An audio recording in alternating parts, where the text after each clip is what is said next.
आकाश की ऊंचाइयों में उड़ता एक बाज अरण्य। उसके पंख कांप रहे थे, आंखों से धुंधली दुनिया दिख रही थी। वह वर्षों से आकाश का राजा था, लेकिन अब थक चुका था। शिकार पर झपटते समय पंजों में दर्द होता और उड़ानें छोटी होती जा रही थी। वह सोचता है, क्या यही अंत है? क्या मेरी कहानी यही रुक जाएगी?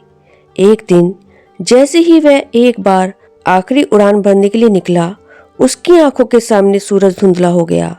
पंखों ने साथ छोड़ा, शरीर नीचे गिरा और वह गिरता गया, नीचे और नीचे और नीचे। जब आंख खुली, वह एक काली घाटी में पड़ा था।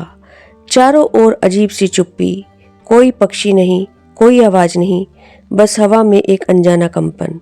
पास ही उसे एक दरार दिखी, पत्थरों के बीच एक गुफा जो मानो उसे खींच रही हो। वह अपने डगमगाते पैरों से वहां गया और जैसे ही अंदर प्रवेश किया, एक धीमी मगर गूंजती हुई आवाज सुनाई दी। स्वागत है अरण्य। अरण्य चौंकते हुए, कौन है? आवाज कहती है, मैं तुम ही हूँ, तुम्हारा वो हिस्सा जो तुमने कभी नहीं सुना। तुम्हारा संघर्ष अभी शुरू हुआ है अरण्य। अगर उड़ान चाहिए तो उतरना होगा अपने भीतर। गुफा में जलता एक नीला ज्योतिपुंज प्रकट हुआ, एक अदृश्य गुरु, एक चेतना का रूप। अरण्य बोला, मैं टूटा हुआ हूँ, मेरा शरीर जवाब दे चुका है, अब क्या शेष है? आवाज कहती है, तू शरीर नहीं है, तू वो है जो तू विश्वास करता है कि तू बन सकता है, लेकिन उड़ने से पहले तुझे गिरना होगा ताकि तू जान सके कि जमीन क्या होती है। अब निर्णय तेरा है, यही समाप्त हो जाना है या आत्मा की उड़ान शुरू करना है। अरण्य चुप रहा, उसकी आंखों में आंसू थे, लेकिन उसने सिर झुकाया और बोला, मैं तैयार हूँ अंदर जाने के लिए, खुद से मिलने के लिए। गुफा धीरे धीरे बंद होने लगी। अरण्य भीतर जा चुका था, बाहर की दुनिया से कट गया था। अब उसका संघर्ष किसी और से नहीं था, बस खुद से था। गुफा के भीतर अरण्य धीरे धीरे आगे बढ़ रहा था। चारों ओर अंधेरा था, लेकिन जैसे जैसे वह आगे बढ़ता, पत्थरों पर चमकते हुए दृश्य उभरने लगे, उसके अपने अतीत के दृश्य। अरण्य ने एक शावक के रूप में एक शिकार पर उड़ान भरी थी, लेकिन गिर पड़ा था। तब उसे आवाज आई थी, तू उड़ने लायक नहीं है। आज वह दृश्य फिर से जीवंत हो उठा। अरण्य ने देखा कि वह एक छोटा, डरा हुआ, टूटा हुआ बाज था। फिर उसने देखा जब उसके गुरु ने कहा, तू मेरा उत्तराधिकारी होगा, लेकिन अरण्य असफल हुआ और उसने खुद को दोष देना शुरू कर दिया। तीसरा दृश्य उसे दिखाई दिया, एक बाजनी थी नीरा। वह उसके साथ उड़ना चाहता था, लेकिन अपने डर और अहंकार के कारण उसे खो बैठा। अब उसकी आंखों में पानी था। अब अरण्य सोचता है, मैंने कितनी बार खुद को माफ नहीं किया, मैं इन सब यादों से क्यों भागता रहा? और आवाज आती है, यादें बोझ नहीं होती अरण्य, जो बीत गया उसे स्वीकार कर, तभी तू उनसे मुक्त हो पाएगा। गुफा के मध्य में पत्थर पर एक बड़ा स्मृति चक्र घूम रहा था। उसे उसमें अपने सारे अनुभव डालने थे, पर एक शर्त के साथ, जो अनुभव वह छोड़ सकता है उन्हीं को वह उसमें डाल सकता है। अरण्य ने अपनी विफलताएं, शर्म, पछतावे एक एक करके उस चक्र में डाले। हर स्मृति के साथ उसकी आंखें नम होती गई, लेकिन साथ ही मन भी हल्का होता गया। जब अंतिम स्मृति डाली तो चक्र रुक गया। एक हल्का प्रकाश फूट पड़ा और अब अरण्य के पंख पहले से कुछ ज्यादा हल्के लग रहे थे।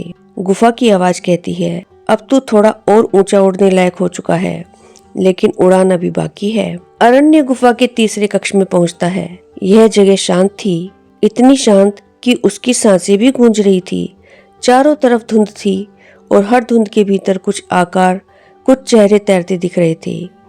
गुफा की आवाज आती है, तू उड़ना चाहता है पर खुद को जानता नहीं। तू वही बन गया जो दुनिया ने तुझे सिखाया।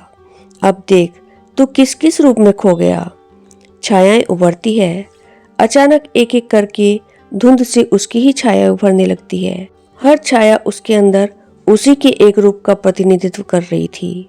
नंबर 1, एक शक्तिशाली गर्व से भरा बाज जो कहता है, मैं ही श्रेष्ठ हूँ, मैंने सबसे ऊंची उड़ान भरी है। नंबर 2, कमजोर कांपता हुआ जो बुदबुदाता है, मैं किसी लायक नहीं, सब छोड़कर चले गए। नंबर 3, चमकदार पंखों वाला जो हंसता है, मुझे देखो, मैं सबसे अधिक आकर्षक हूँ, मुझे पसंद करो। नंबर 4 शांत लेकिन कठोर स्वर में कहता है, भावनाएं दुर्बलता है, मैं निर्लिप्त हूँ। अरण्य चकित हो जाता है, उसे समझ में नहीं आया कि इनमें से असली वह कौन है। हर छाया उससे कुछ कह रही थी और वह हर एक को कभी न कभी जी चुका था। वह अपने आप से पूछता है, क्या मैं ये सब हूँ या इन सब के पीछे कुछ और। गुफा की आवाज आती है, तू इन सभी चेहरों को पहन चुका है लेकिन इनसे चिपक गया है, अब तू उन्हें उतार। एक एक करके जब सब उतर जाएंगे तब असली रूप तेरा सामने आएगा। अरण्य को हर छाया के सामने खड़े होकर कहना था, मैं तुझसे नहीं डरता और अब मैं तुम नहीं हूँ। हर बार जैसे वह यह कहता, एक मुखौटा पिघलने लगता और अंत में जब अंतिम छाया भी मिट गई, अरण्य अकेला खड़ा था, नग्न, निर्बल, बस मौन। गुफा में एक दर्पण प्रकट हुआ। अरण्य ने उसमें झांका और पहली बार उसने वो चेहरा देखा जो कोई और नहीं देखता, शांत, गहराई से भरा, प्रकाशमान। गुफा की आवाज, अब तू जानता है कि इनमें से तू कोई नहीं है और यही पहला कदम है यह जानने का कि तू क्या है। अरण्य अब गुफा के उस हिस्से में प्रवेश करता है जहाँ कोई आवाज नहीं, न हवा, न जलधारा, न उसकी अपनी सांसें। गुफा में एक वृत्त था, पत्थरों से घिरा, मध्य में एक दीपक जल रहा था। एक शिला पर लिखा था, यहाँ से शुरू होता है मौन का अग्निपथ, 7 दिन, 7 परतें, 7 तप। गुफा की चेतना प्रकट होती है और कहती है, अरण्य, इस चरण में तू कुछ नहीं करेगा, ना बोलेगा, न सोचेगा, न उड़ने की कल्पना करेगा। तू बस रहेगा खुद में। हर दिन तेरे भीतर एक परत जलेगी, क्योंकि असली प्रकाश राख के नीचे छुपा होता है। जब पहला दिन शुरू होता है, अरण्य के मन में विचार आते हैं, कब तक यूं ही बैठा रहूंगा, क्या होगा अगर मैं असफल हो गया। लेकिन वह उन्हें देखता है और जाने देता है। दिन का अंत आते आते मन थोड़ा शांत हो जाता है। दूसरे दिन घड़ी नहीं थी, सूरज नहीं था, बस दीपक था। अरण्य की बेचैनी बढ़ी, कितना समय बीत गया, मैं कब उड़ूंगा। पर धीरे धीरे उसे एहसास हुआ, समय सिर्फ मन का खेल है, मौन में सब अभी है। तीसरे दिन अब उसका शरीर चिल्लाने लगा, पंख सुन्न हो रहे थे, आंखें भारी थी, लेकिन अरण्य ने ध्यान रखा। दर्द आया पर वह भागा नहीं। जब दर्द से आप नहीं भागते, वह खुद ही भाग जाता है। चौथा दिन गुफा का दीपक बुझ गया, पूर्ण अंधकार। अरण्य की आंखें डर से कांपने लगी। मन की आवाजें फिर से जागी, तू अकेला है, तुझे कोई नहीं देख रहा, तू खो गया है। लेकिन अब वह सिर्फ श्वास पर ध्यान देता रहा, मैं हूँ, बस हूँ। 5वें दिन पुराने दृश्य लौटे, गुरु की उपेक्षा, मीरा का विदा लेना, हार की वे रातें। अब वह भागना नहीं चाहता था। हर याद को उसने देखा, महसूस किया और उसे क्षमा किया। 6ठे दिन अब उसके भीतर शांति थी, इतनी गहरी कि वह खुद से संवाद करने लगा, शब्दों के बिना। उसने पहली बार सुनी अपनी आत्मा की आवाज, और वह आवाज कोई और नहीं, उसका ही वास्तविक स्वर था। 7वें दिन सुबह अचानक दीपक फिर जल उठा, बिना किसी बाहरी प्रयास के। वह दीपक अब बाहर का नहीं था, अरण्य के अंदर था। वह उठा, उसके पंख हल्के हो गए, उसकी आंखें शांति से भरी थी। गुफा की अंतिम वाणी आती है, अब तू सिर्फ उड़ने वाला पक्षी नहीं, तू एक मौनवासी बन चुका है, जो जानता है कि सबसे ऊंची उड़ान भीतर से शुरू होती है। गुफा की शांति अब अरण्य के भीतर समा चुकी थी। वह बदला नहीं था, वह स्वयं हो गया था। 7 दिन के मौन, ध्यान और आत्म मंथन के बाद अब वह उस द्वार पर था जहां से आगे कोई निर्देश नहीं। गुफा की चेतना अंतिम बार प्रकट होती है और कहती है, अब तू तैयार है, लेकिन यह उड़ान तुझे कहीं नहीं ले जाएगी। यह उड़ान तुझे शून्य में ले जाएगी, जहां कोई दिशा नहीं, कोई नक्शा नहीं, बस तू और तेरी आस्था। अरण्य बाहर निकलता है, लेकिन यह वह आकाश नहीं जो वह जानता था। यह एक निर्दिष्टहीन नीलिमा थी, चारों ओर धुंध, कोई पर्वत नहीं, कोई बादल नहीं, बस अंतहीन आकाश। एक क्षण के लिए अरण्य हिचका। उसके मन में आया, अगर मैं गिर गया तो, अगर यह भ्रम है तो। अंदर से एक धीमी आवाज उठती है, तू उड़ता नहीं, तू उड़ान है, तू गाता नहीं, तू गीत है, तू चलता नहीं, तू रास्ता है, अब छलांगे ले और खुद को सौंप दे। अरण्य अपने पंख फैलाता है।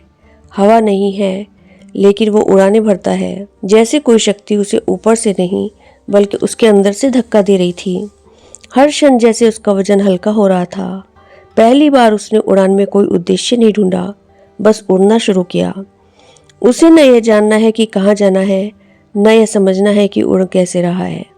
वह मौन है, पंख स्थिर है, लेकिन फिर भी उड़ान जारी है। नीचे कुछ नहीं, ऊपर कुछ नहीं, बस एक अनुभव, पूर्ण शून्यता। अचानक एक बिंदु पर वह स्वयं को बाहर से देखता है, जैसे उसकी आत्मा शरीर से अलग होकर उसी उड़ते हुए अरण्य को निहार रही हो और कह रही हो, मैं ये शरीर नहीं हूँ, न ही ये पंख हूँ, न ये आकाश, मैं वह हूँ जो इस सब को देख रहा है। उसे अनुभव होता है कि वह कहीं नहीं गया, बल्कि अपने अंदर लौटा है, जहाँ कोई पहचान नहीं, कोई लक्ष्य नहीं, बस एक अस्तित्व है। वह अरण्य नहीं रहा, वह एक चेतना बन गया जो उड़ रही है, जो देख रही है, जो स्वयं में स्थिर है। और उसके सामने एक आवाज गूंजती है, जब आप सब कुछ छोड़ देते हो तो आप सब कुछ हो जाते हो। जिसने भीतर की उड़ान भर ली वही बाहर संतुलन से जीता है। शून्यता की उस गहन उड़ान के बाद अरण्य का शरीर धीरे धीरे पृथ्वी की ओर लौटता है। अब हवा है, पंख है, गुरुत्व है, पर डर नहीं। पहले जहां ऊंचाई उसका लक्ष्य थी, अब वह हर ऊंचाई और हर गहराई को एक समान दृष्टि से देखने लगता है। अरण्य उसी ऊंचे पहाड़ की चोटी पर उतरता है जहां से वह कभी भागा था। नीचे वही घाटियां, वही शिकार, वही बाजों का समूह, लेकिन अब कुछ बदल गया था। पुराने बाज जो कभी उसे नीचा समझते थे, उसे देखते हैं। किसी की नज़र में आश्चर्य, किसी में घृणा और किसी में भय। तू कहाँ चला गया था अरण्य? तू खुद को क्या समझता है? हम यहाँ तुझे ढूंढते रहे, तूने तो सब कुछ छोड़ दिया। अरण्य मुस्कुराता है, पर वह चुप रहता है। उसकी मौन उपस्थिति ही उसकी बात है। अब वह प्रतिक्रिया नहीं देता, वह सिर्फ देखता है, समझता है और स्वीकार करता है। एक युवा बाज वापस आता है। मैंने सुना है तुमने गुफा में ध्यान किया, क्या वहाँ कुछ मिला? अरण्य झुककर कहता है, वहाँ कुछ नहीं था, लेकिन सब कुछ वहीं मिला। अब अरण्य उड़ता है नीचे की ओर, न ऊंचाई में घमंड, न गहराई में भय। अब हर उड़ान एक सेवा है, हर परिंदा एक प्रतिबिंब है। नीचे घाटी में एक घायल बाजनी पड़ी है, वही नीरा जिससे वह कभी दूर हो गया था। उसकी आंखों में दर्द है, पर शांति भी। नीरा कहती है, तुम्हें लगा था मैं तुम्हारी उड़ान नहीं समझूंगी, मैं जानती थी यह दूरी असल में तुम्हारा रास्ता है। अरण्य पहली बार नजरें मिला पाता है, बिना शर्म के, बिना स्पष्टीकरण के, और कहता है, अब मैं लौट आया हूँ, लेकिन अब मैं वही नहीं रहा। वह नीरा को अपनी पीठ पर उठा लेता है। अब उसकी उड़ान में किसी को साथ ले जाने की शक्ति है। गुफा से दूर से आवाज आती है, अब तू तैयार है बाहर की दुनिया में रहते हुए भीतर की उड़ान भरने के लिए। अब तू अरण्य नहीं है, तू वह बन चुका है जो उड़ान को जन्म देता है। अब अरण्य प्रवेश करता है उस अत्यंत गहरे और सूक्ष्म अनुभव में, जहाँ न भविष्य की चिंता है, न अतीत का बोझ, बस एक अमूल्य क्षण जिसे जी लिया जाए तो जीवन अमर हो जाता है। अब अरण्य नीरा के साथ नई यात्रा पर है। वह उसे उन स्थानों पर ले जाता है जहाँ से वह कभी भागा था, जहाँ उसका डर उसे पराजित करता था। लेकिन अब वह नहीं डरता, क्योंकि वह हर क्षण में जीना सीख रहा है। अरण्य और नीरा एक चट्टान पर बैठे हैं। नीचे एक नदी बह रही है, शांत लेकिन सतत। अरण्य उसे देखता है और कहता है, देखो इस जल को, यह पीछे नहीं देखता, आगे की धारा की फिक्र नहीं करता, बस बहता है। इस पल में यही मैं सीख रहा हूँ। रात को अरण्य अकेला होता है। अचानक उसके भीतर पुराना अरण्य उठता है, जो कहता है, तू फिर से आराम से बैठ गया, क्या तुझे ऊंचाइयाँ नहीं चाहिए? भविष्य के बिना तू अधूरा है, सपनों के बिना तू क्या करेगा? वह अपनी आंखें बंद करता है, गहरी सांस लेता है और कहता है, मैं अधूरा नहीं हूँ, मैं संपूर्ण हूँ। इस पल में जो कुछ भी मुझे चाहिए है, सब कुछ अभी यही है। उसे गहरी अनुभूति होती है, वर्तमान का द्वार खुलता है। अचानक उसका मन एक विशाल शून्य में प्रवेश करता है। न विचार, न योजना, न पछतावा, सिर्फ एक धीमी लय। श्वास आती है, श्वास जाती है, एक पत्ता गिरता है, एक किरण झलकती है, हर घटना अब चमत्कार बन चुकी है। अरण्य को अनुभूति होती है, मुझे कुछ पाना नहीं है, मुझे कुछ बनना नहीं है, मुझे बस होना है, यही जीवन की परम सिद्धि है। अगली सुबह नीरा मुस्कुराकर कहती है, तुम्हारी आंखें बदल गई है, उनमें गहराई नहीं स्थिरता है। अब तुम हर क्षण में जीते हो, इसलिए अब मैं तुम्हारे साथ चल सकती हूँ। अब अरण्य उड़ता है, लेकिन बिना किसी जल्दबाजी के।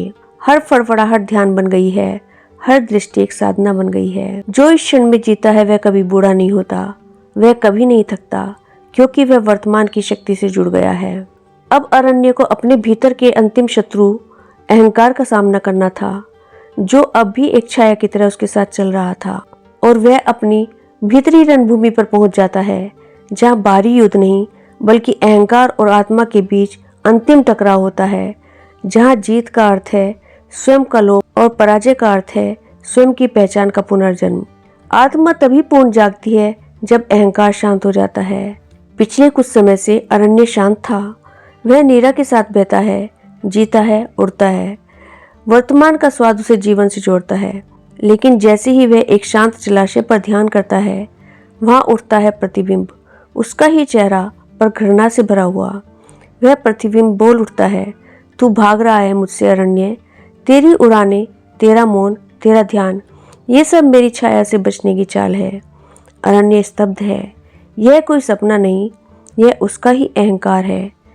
अरण्य बोलता है, मैं तो अब शांति में हूँ, तू अब क्यों मेरे सामने आया है? अहंकार हंसता है, क्योंकि तू अब दूसरों को ज्ञान देने लगा है, क्योंकि तू अब खुद को कुछ समझने लगा है, और यही मेरा अंतिम हथियार है, आध्यात्मिक अहंकार।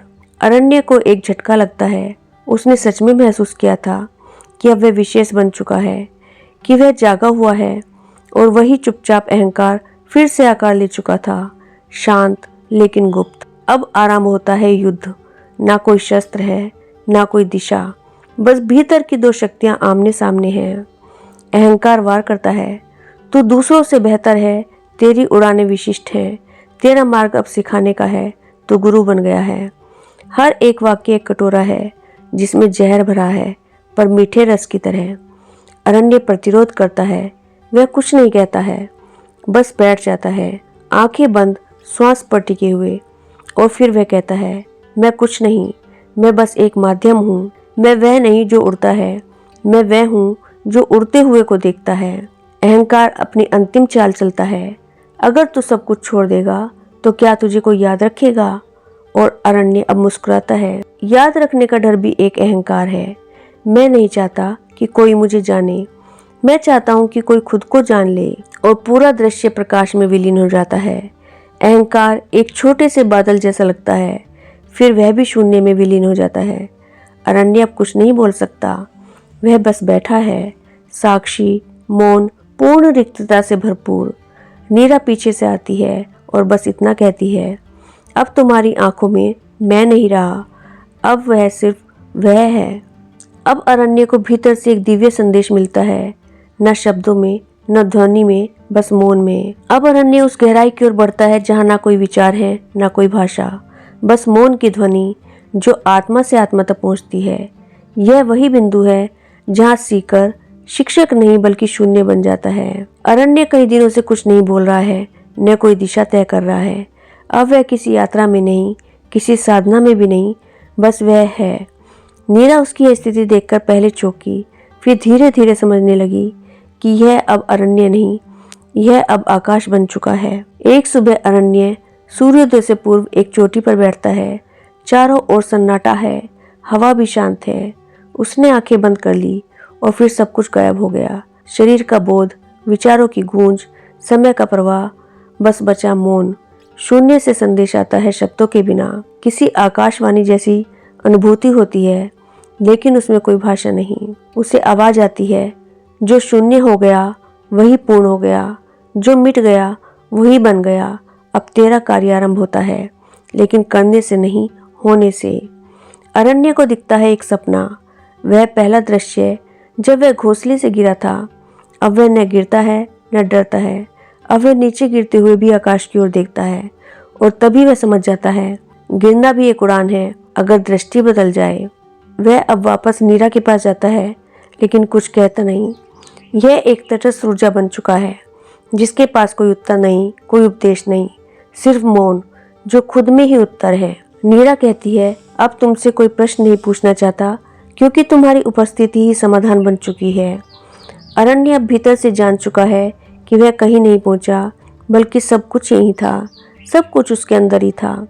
अब वह हर दृश्य को, हर जीव को, हर क्षण को एक ही चेतना से भरपूर देखता है। अब अरण्य पहली बार किसी को मार्गदर्शन देता है। जब व्यक्ति सत्य बन जाता है तब उसके होने मात्र से दूसरों का परिवर्तन शुरू हो जाता है।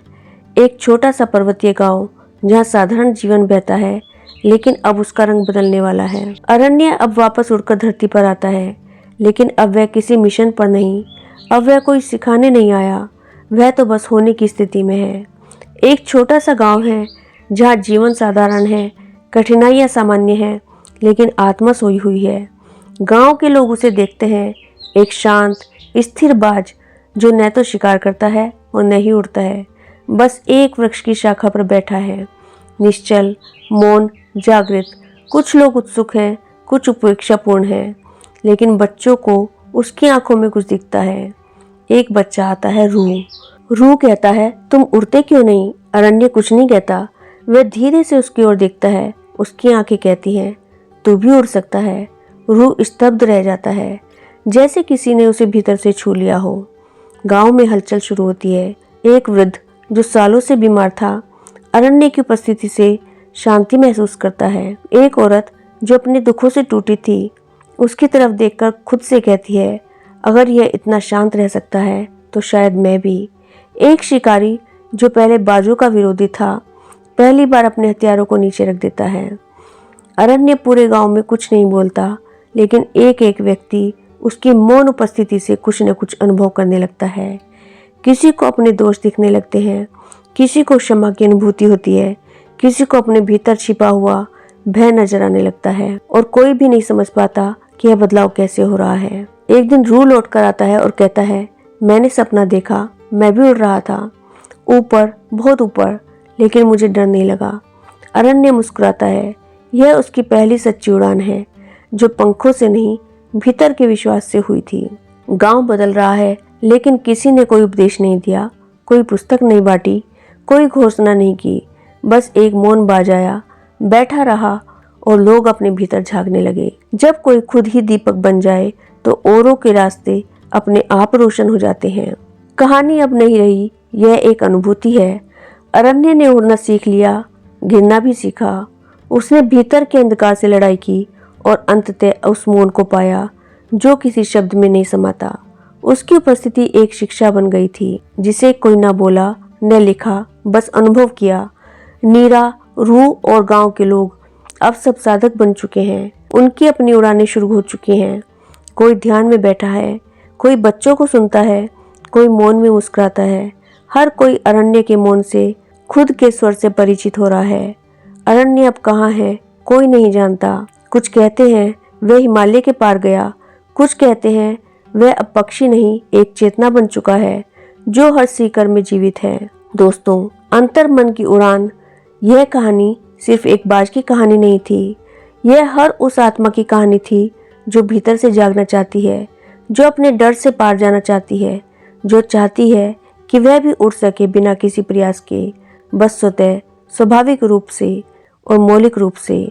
यदि आपने यह कहानी केवल सुनी नहीं है, बल्कि इसे अनुभव किया है, तो समझिए कि अरण्य अब आपके अंदर है, अब वह आपकी उड़ान के अंदर है। तो मित्रों, आशा करती हूँ कि इस कहानी से आपको काफ़ी कुछ सीखने को मिला होगा। यदि यह कहानी आपको अच्छी लगी है तो इसे लाइक शेयर जरूर कीजिएगा, और आपके अपने चैनल वर्ड्स ट्रेजर को सब्सक्राइब कर लीजिएगा। Thank you.